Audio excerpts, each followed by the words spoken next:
या विभागास्थित कुशल प्रशासक जिल्हाधिकारी विनयजी गौडा, जिल्हा परिषदचे मुख्य कार्यकारी अधिकारी ज्यांनी माझ्या माहितीप्रमाणे कागद चार्ज घेतला आहे ते श्री पुलकित सिंगजी, मनपा आयुक्त विपिनजी पागीवार, श्री चंदनजी पाटील, श्री विजयजी राठोड, दगडूजी कुंभार, प्रवीणजी झोड, सर्व शासकीय अधिकारी कर्मचारी, सन्मान्य नागरिक बंधू भगिनींनो, मी सर्वप्रथम इरई नदीच्या खोलीकरणाच्या अभियानाला चंद्रपूरकर जनतेच्या वतीने व एक विधानसभा सदस्य म्हणून मनापासून सदिच्छा देतो, शुभकामना देतो। श्री अशोक उईकेंच्या नेतृत्वामध्ये लोकसहभागातून या इरई नदीच्या खोलीकरणाचा शुभारंभ आज होतो आहे, हा सर्वांसाठीच निश्चितपणे आनंदाचा क्षण आहे। आणि या अभियानाचे एक वैशिष्ट्य असं आहे की ज्या बाबतीमध्ये मागच्याही बैठकीत आदरणीय जिल्हाधिकारी महोदयांनी आग्रहपूर्वक सांगितलं आणि ज्या संदर्भात मी तेव्हाही अभिनंदन केलं ते म्हणजे कर्मचाऱ्यांनी 1 दिवसाचा पगार दिला।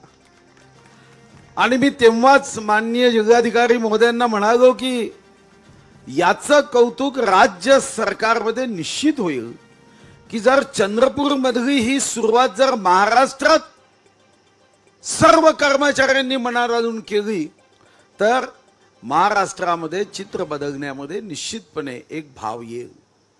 प्रश्न साधा आहे, जर कणिक, दूध, साखर एकत्र केली तर शिरा होतो, तो स्वीट डिश होते, पण तीच देवाच्या समोर ठेवली तर तो प्रसाद होतो, त्याचा गोडवा वाढतो।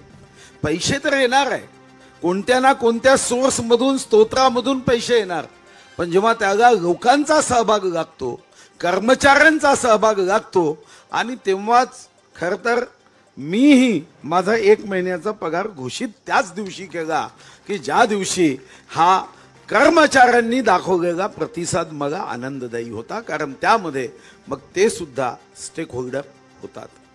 हे खरं आहे की नद्यांच्या बाबतीमध्ये गंभीरता ही प्रत्येक जिल्ह्यातल्या आणि देशातल्या नागरिकांमध्ये असावी, आणि यासाठीच राज्यामध्ये आपण सगळं जाणूया नदीला याला श्री राजेंद्र सिंगजी यांच्यासोबत एक अभियान सुरू केलं जे आता साईटवर आहे। 108 नदींची माहिती, त्यामध्ये इरई नदी सुद्धा आहे। काल सुदैवानी राजेंद्र सिंगजी आणि मी बसलो होतो काल मंत्रालयामध्ये, आणि मी त्यांना सांगितलं की उद्या आमच्या इरई नदीचा अभियान खोलीकरणाचा शुभारंभ होत आहे। मनापासून त्यांनाही आनंद झाला, पण तेव्हा त्यांनी एक गोष्ट निश्चितपणे व्यक्त केली की महाराष्ट्राच्या नद्या आणि इरई नदी यामध्ये एक बेसिक फरक आहे। पाणी तर दोन्हीकडून वाहतं, पण बाकी नद्यांच्या खोलीकरणाच्या प्रश्नामध्ये तिथं कुठेही शिल्ट किंवा वर बर्डन जमा होत नाही, जे इरई नदीत मात्र निरंतर होत असतं। आणि ते त्यांनी अधोरेखांकित केलं की बाकी नद्यांच्या बाबतीत आणि इरई नदीच्या अभियानाच्या बाबतीमध्ये तुम्हाला थोडासा स्वतंत्र विचार केला पाहिजे, आणि तो विचार जिल्हाधिकारी महोदयांनी केला, आणि म्हणून WCL आणि CTPS यांनी सुद्धा कॉन्ट्रीब्यूट केलं। पण हे कॉन्ट्रीब्यूट केल्यावर हा जो 81 किलोमीटर पैकी 17 किलोमीटरचा पार्ट आहे, याला दीर्घकालीन उपाययोजना सुद्धा हे चंद्रपूरच्या इरई नदीच्या बाबतीत केल्या पाहिजे। एका गोष्टीचा आपणही महत्त्व समजून घेतलं पाहिजे की नदीच्या काठावर संस्कृतीचं पोषण झालं आणि आम्ही त्याच्यावर अतिक्रमण करत करत त्याचं शोषण केलं, आणि या दृष्टीने सुद्धा नदीचं डिझाईन, नदीच्या संदर्भामध्ये भविष्याचा वेध हे घेण्याची आवश्यकता आहे। पाण्याची टंचाई आज मराठवाड्यात जेव्हा तिथून आमदार येतात आणि तिथं मंत्रालयात भेट होतात, सांगतात की आमच्या गावामध्ये नगर परिषदमध्ये 15 दिवसांनी पाणी येतं आणि आता मात्र 29 दिवसांनी पाणी येत आहे, तेव्हा मला नेहमी वाटतं की आपण किती सौभाग्यशाली आहोत। आपल्याकडे जर 1 दिवसाआड जर कॉर्पोरेशननी पालिवागनी पाणी दिलं तर त्या पालिवागची काय गत होईल हे सांगता येत नाही। आपल्याला रोज पाणी द्यावं लागतं, आणि मराठवाड्यात 15 दिवसांनी पाणी दिलं जातं। पाण्यासाठी जर आपण नशीबवान आहोत, थोडंसं इतरांपेक्षा जर आपलं पुण्य जास्त होतं म्हणून जन्म चंद्रपुरात झाला, तर आपल्याला असं होता कामा नये की आपल्याला देवानी 1100 मिलीमीटर सरासरी पाऊस दिला, पण त्या पावसाला अडवण्याच्या दृष्टीने, त्या पावसाला जिरवण्याच्या दृष्टीने, त्या पाण्याच्या प्रत्येक थेंबाचा उत्तम उपयोग करण्याच्या दृष्टीने सुद्धा आपल्याला योग्य नियोजन करण्याची आवश्यकता आहे. आणि ती आवश्यकता निश्चितपणे या इरई नदीच्या खोलीकरणाच्या अभियानाच्या सोबतच करण्याचाही संकल्प हा आम्ही तेव्हाच्या बैठकीमध्ये अशोक उईके यांनी आम्ही होतो तेव्हा तो अनुभवला, त्याबद्दलही त्यासाठी माझं मनापासून अभिनंदन. हे अभियान परमनंट राहावं. या अभियानाच्या संदर्भात मला व्यक्तिगत रीतीने वाटतं की पर्यावरणावर प्रेम करणारे जे लोक आहेत, राजकीय लोक व्यस्त असतील, पण काही लोक पर्यावरणावर प्रेम करणारे आहे जे राजकारणात नाही, अशा लोकांची सुद्धा समिती करण्याची आवश्यकता असते. अन्यथा मग कर्मचाऱ्यांच्या चर्चेमध्ये काही भाग येतो, लोकांच्या चर्चेमध्ये काही भाग येतो. म्हणून मला व्यक्तिगत रीतीने वाटतं की नॉन पॉलिटिकल एक समिती स्थायी स्वरूपामध्ये इरई नदीच्या संदर्भात करण्याची आवश्यकता आहे. अनेकदा जेव्हा इरई नदीच्या पात्रामध्ये एखादं अतिक्रमण होतं तेव्हा राजकीय नेत्यांचे फोन पागीवाल साहेबांना येतात आणि पागीवाल साहेब ते मग थांबवून देतं आणि नंतर मात्र ते नासूर होऊन जातं. त्यामध्ये मग कोणीही काहीही करू शकत नाही, कारण शेवटी अधिकाऱ्यांना वाटतं की कोणाच्या नादी कशाला लागायचं आणि राजकीय नेत्यांच्या नादी लागलं तर पुन्हा कंप्लेंट होईल, सुखानी बदली झाली पाहिजे, तक्रारीनी होता कामा नये आणि म्हणून ते थांबतात.